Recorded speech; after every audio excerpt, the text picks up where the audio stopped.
Listen, you're not gonna find anything on me, okay? Trust me. Empty your pockets into the tray, sir, or we'll have to. Your pockets, sir? Lady, the problem isn't in my pants.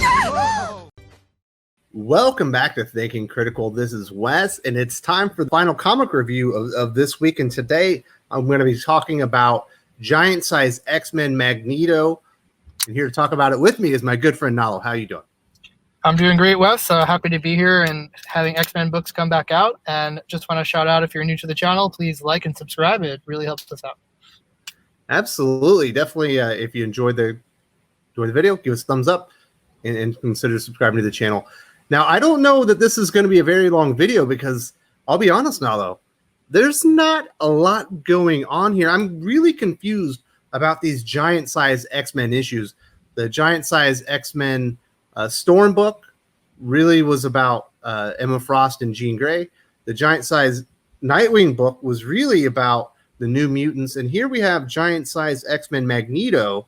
And sure, I guess it's a Magneto story, but we don't really learn anything about Magneto. It's just him kind of going on an adventure, and along the way, he acquires a couple things, one for Emma Frost and one for himself. But that's about it. There's not much here. Yeah, I keep falling for the trick with these giant-sized X-Men that they're going to be these exposés into the title character, like Storm and Nightcrawler. And this kind of just continues the trend of Hickman laying seeds for his universe, even though we're now a year into it, and using that kind of title character as a vessel for those seeds being laid. But it's not really clear what the purpose is of, what's going to be the connection of this book in the future. And you don't really get much about Magneto or his psyche. You only really get to see him in this kind of new diplomatic role for Krakoa, running errands for people, but kind of really falls flat for me other than the art. I'm starting to think maybe these are vehicles to be like, to really highlight the artists. Obviously we've had a lot of big artists. Russell Dowderman was on the first one. This one we got Ramon Perez, and the art is fine, but it didn't blow my hair back. What did you think about the art? I thought it was serviceable. Yeah, I'd have to agree with you. I'm just trying to find something to point to that's positive.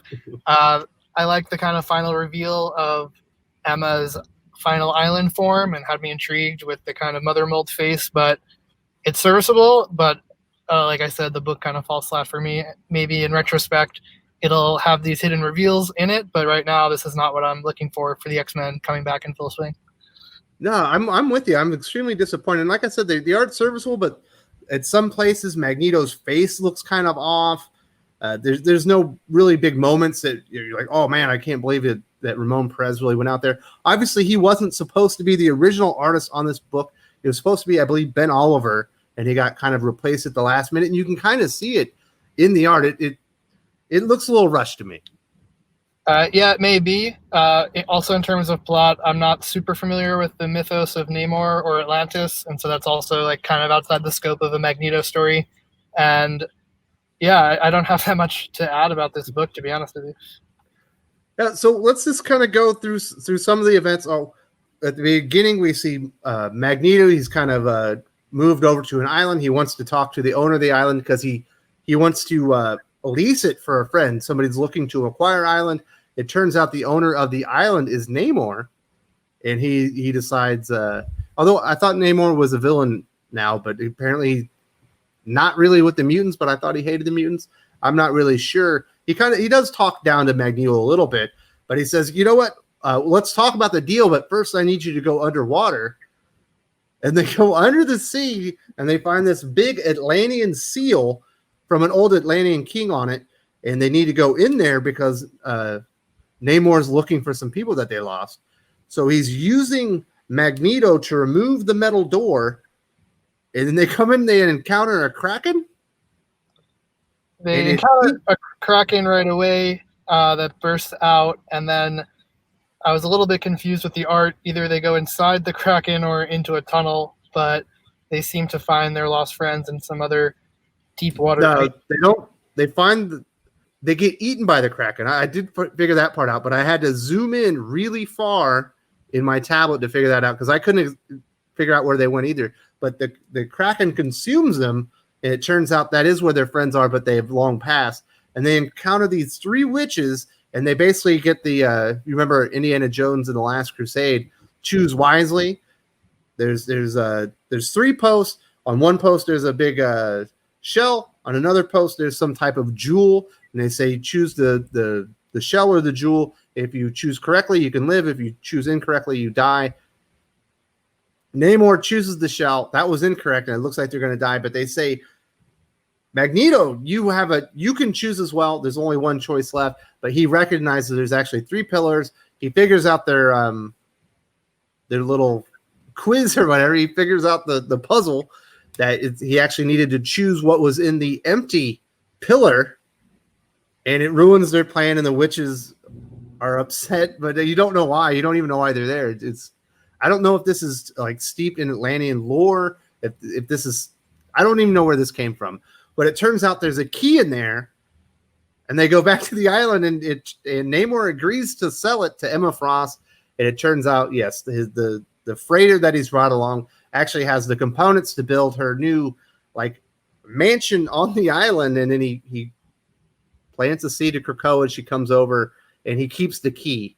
So she has the island home to do some business, probably some illegal business outside of the jurisdiction of Krakoa. He has a key to what? We don't know. Obviously, that likely will play off in the future.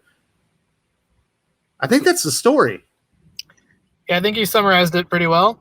He ends up with a key. Him and Namor went on a little adventure. Emma has an island. We don't know what the key's for. We don't know what she wants the island for. Tune in next week. Like, I'm severely disappointed in this. I don't know what is the point of this book. Obviously, he has a key now. Obviously, she has an island where she can do some business outside of the purview of Krakoa, but who cares? Like this, they charged a lot of money for this. This isn't a cheap comic book. It has a name, Giant Size X-Men, that is important to the history of comic books. Like, I don't understand why I should have read this. I certainly don't recommend it. Like, I might just have to sign off on these Giant Size X-Men books. I'm just becoming more and more disappointed as I go along. I don't understand the purpose of any of them. Yeah, I'm noticing this trend where they're utilizing these white pages in a lot of the Dawn of X books, and sometimes you see in the white pages something you wish they showed in the comic, and here everything, it almost looks like they could have put in a page. Magneto acquired a key. Emma got an island. Yeah, they could have just summarized it in an issue of X-Men, like in 3 pages. Yes, Emma, I got that island you asked me to go for, and then I got this tree. Who cares? I don't know. I'm pretty frustrated with this. I'm a huge fan of House of X Powers of 10. I think Dawn of X overall has been pretty disappointing. I think Wolverine's pretty darn good. X-Force has been pretty solid. X-Men's been hit or miss, but these Giant Size X-Men have just all been missed for me. I'm dumbfounded. I don't know what to say. Do you recommend this comic book? Because I certainly don't. I don't, for the price point, and I can't even say you need it to understand anything going on, because it only just introduces these minor tidbits, and then it's something you could look up on Wikipedia unless you're kind of a completionist in your collections. Yeah, I'm in the same boat. Well, I wish this could have been more exciting and a bit longer video. This is definitely the shortest review that probably ever on the channel, but there's literally nothing to talk about here. It's a nothing burger of an issue. Yeah, I'm with you, Wes. Let's see if X of Swords kind of puts X-Men back on the map. I'm, hesitant but optimistic. All right, Nalo, thank you for showing up and talking about this. It was a quick one, and I'll talk to you next week, buddy. Yeah, take care. If you enjoyed this video, please give it a like. I would appreciate it very much. It helps us attract more views for the channel. Subscribe for future commentary, comic book news, and reviews. And don't forget to ring the bell for notifications. If you want to talk comics, movies, and much, much more, you can follow me on Twitter at Wes_from_TC. With that, Salamat Po, and I'm out.